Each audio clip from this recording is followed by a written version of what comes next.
It has not been a good start to the season for Manchester United, and it is unfortunately not been a good start for Ten Hag in his second season at Old Trafford. There is a lot of pressure, bad press, negativity around the club at the moment, and even though it's still early on in the season, I think there's some things that we have to talk about. Now, a lot of the negativity around the club is nothing to do with Erik Ten Hag. Most of it is actually nothing to do with Erik Ten Hag. The football club seemingly can't go a day without putting its foot in its mouth, the way that some fans are treated, the way that ownership has complete and utter contempt for both the football club and the fans, probably fuels around 75 to 80% of the negativity that exists around the football club at the moment. But then you've got the board of the club clearly trying to lurch from one bad decision to another in the way they've handled the Mason Greenwood stuff, the way that I'm sure they're going to bollocks up the Anthony stuff, and a million other decisions, including some of the things that are happening in the women's team that they've still not actually resolved and recovered from, which we saw, perhaps one of the best managers in the game in Casey Stoney walking away going, that's a fucking shit show. You're about to have one of our Ballon d'Or nominees in Mary Earps potentially leave for Arsenal, following other players. And that's just symptomatic of what is happening in the men's side of the football club as well. On top of this, you see in academy prospects, which Manchester City are selling players for 20 million after they've had one season on loan in League One.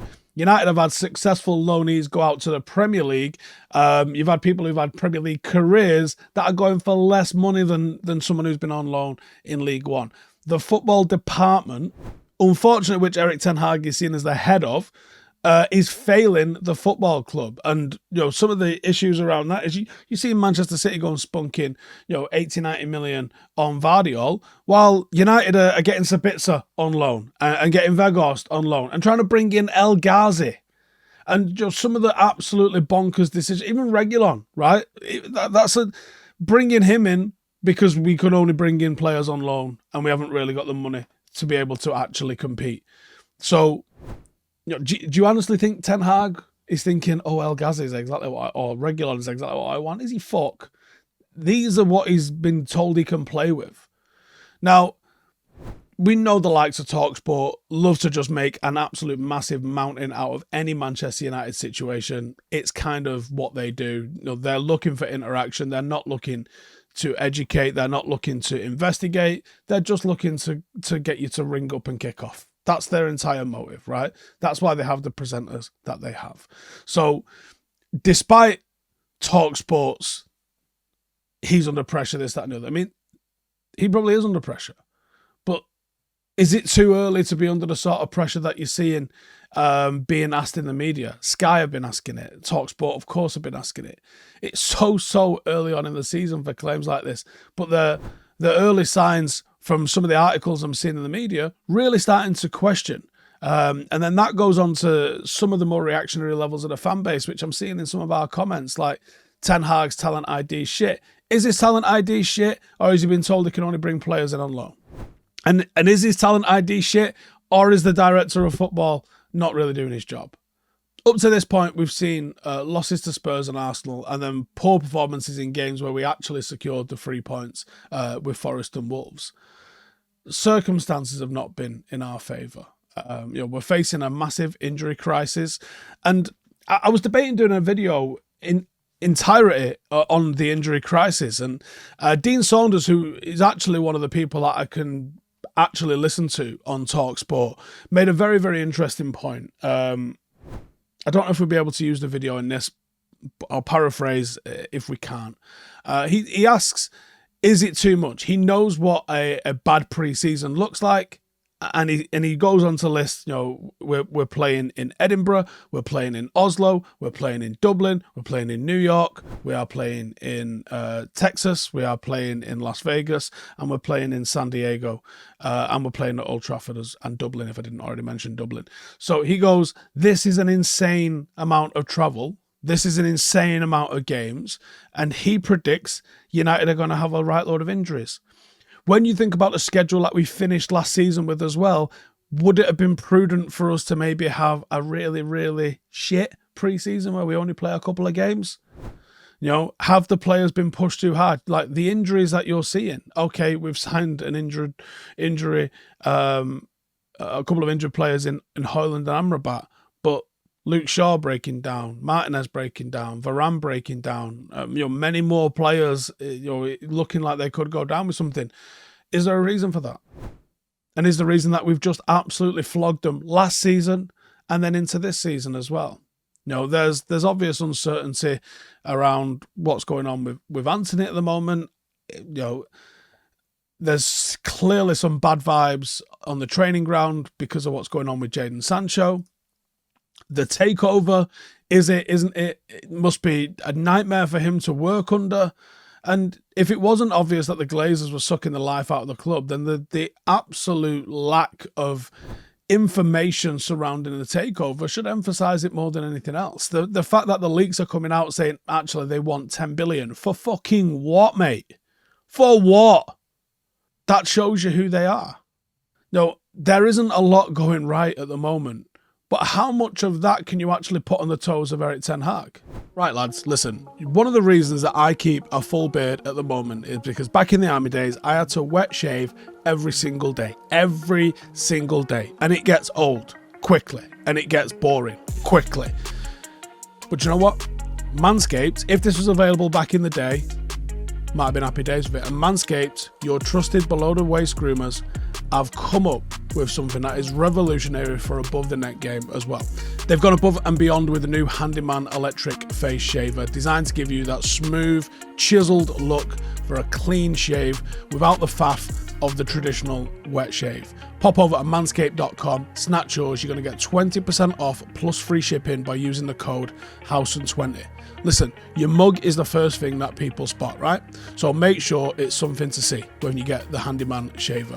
Take it from me, someone that cherishes their beard, this is a game changer. It can tackle up 3 days of growth like a pro. It's got the skin-safe technology, so you're going to stay clear of all the nicks and cuts, giving you the confidence to really go for a close shave. It's a go-anywhere thing, perfect for wet and dry use. It's not going to let you down on the road because it's compact. It's got a long-lasting battery. And if you've got a mane like mine, they've also got the Beard Hedger Pro. That's a one-stop shop for beards, all your different needs. It's got a trimmer, it's got 20 different lengths, all on one guard. So say goodbye to clutter, say hello to easy grooming. Now listen, I've got a little challenge for you guys here. If 250 of you get this Handyman, screenshot me your order and tweet me with it, I will shave off this glorious beard of mine. That is my challenge to you lot. If 250 of you do it, I will go clean shaven, but I want to see those receipts from you as well. So hurry up, head to manscaped.com, use the code Howson20, get 20% off and free shipping, and let's see if the Handyman can tempt me back into the clean shaven club. Now, I've got some criticisms, and I think they would, and I hope you guys would agree they're fair. Has he given a chance to certain youngsters? Has he got his tactics wrong in some of our games away from home? Do you think he wanted to bring Johnny Evans and Harry Maguire on? Do you think that was his master plan, that this was going to do X, Y, and Z against Arsenal? Or do you think he would maybe have rather hung on and get the draw, or potentially even get the win on the counter? It's not as black and white as being able to say, this is what Ten Hag has to change, especially when just about every single thing is going wrong for us. But I think it's fair to say there is room for improvement, certainly in terms of the team selection. I think getting the midfield selection right, probably easier now you've got Amrabat, is going to be a big one for us. And I think Anthony stepping away for a while does allow for us to rectify this a little bit.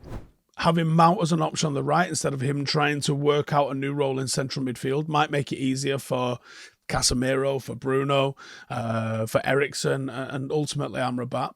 Provides a new dynamic on the wing where Mount's going to be able to get serious amount of penetration. We're going to maximise his abilities both in pressing and in set piece and cross delivery. The defence is something that we're definitely going to have to tighten up. That might be problematic when it comes to, we don't know who's going to be fit from one week to another. Martinez went on international duty. Will Varane be fit for by the time we get back? Is it going to be Lindelof? We've brought in Reguilon. I think that's a really good option to help replace Shaw, but getting the centre-half deployment is going to be real right. It might require a little bit of experimentation in terms of new setups, although I think Martinez is probably going to be back. I think it's Martinez and Lindelof. I think you should be all right. Overall, it's going to be about adapting. We're going to have to see new signings blend in and get used to life at Manchester United in what's going to be potentially a fucking nightmare of a season. But I think our job as fans is just get behind the gaffer. He's shown us so much potential last year. The squad was threadbare and we still pretty much went the distance in every single competition. Ten Hag has shown he's a fucking ruthless bastard as a coach. And he's got the vision to be able to implement what he wants to do. He has already shown for me that he's got the ability to take us to something special. As he got the team to take us to something special, I don't know about that one. That's the other one. He started sensationally, and I think it's absolutely far too early to question whether or not he's the right man for the job. I think the answer at the moment is he's absolutely the right man for the job. There's a couple of things he could probably do with tweaking, but any pressure on Ten Hag at the moment is, I think, agenda driven or just clearly out to create some sort of a narrative, because any question of what Ten Hag has done up to this date is misguided and disingenuous at best, and outright agenda at worst. Let me know your thoughts in the comments. See you in a bit. Hey, thank you for watching the video. If you are new around these parts, then don't forget to subscribe. My channel is proudly supported by my community on Patreon. If you'd like to get a little bit of extra content, a Discord group, meetups, five-a-side games, weekly podcasts, behind the scenes, and even an occasional bit of transfer news as and when I get it, then for the price of a pint, you can show your appreciation for the content that we make and get some goodies for doing so as well. Check the link in the description or click the button right here. You'll also find all of my socials here too if you want to follow me on any of those platforms. Nice one.